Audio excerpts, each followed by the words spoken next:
नमस्कार. कल्पक्कम इथल्या भारताच्या ऐतिहासिक अणुऊर्जा प्रकल्पाचा आणि त्यातील नव्या तंत्रज्ञानाचा आढावा घेणारा हा आपला आजचा क्विक राऊंडअप आहे.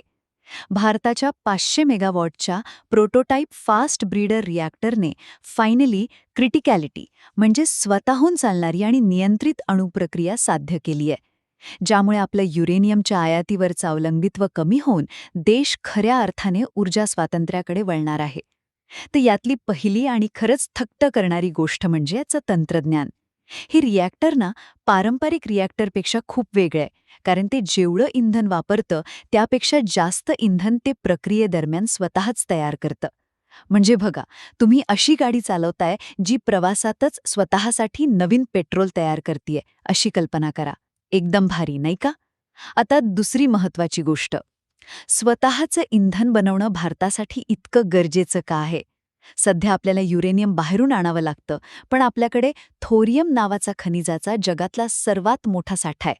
प्रॉब्लेम हाच होता की आपण थोरियम थेट वापरू शकत नाही, पण हे फास्ट ब्रीडर रिॲक्टर इथे एका पुलासारखं काम करतं.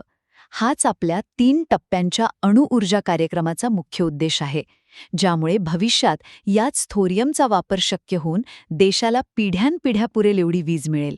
आणि शेवटी हे सगळं ऐकायला खूप भारी वाटत असलं तरी उद्यापासूनच आपल्या घरात यातून वीज येईल का? तर उत्तर आहे नाही. 2003 मध्ये मंजुरी मिळाल्यापासून इथपर्यंत पोचायला तब्बल 20 वर्षांपेक्षा जास्त काळ लागलाय. यावरूनच हे विज्ञान किती गुंतागुंतीचं आहे हे समजतं.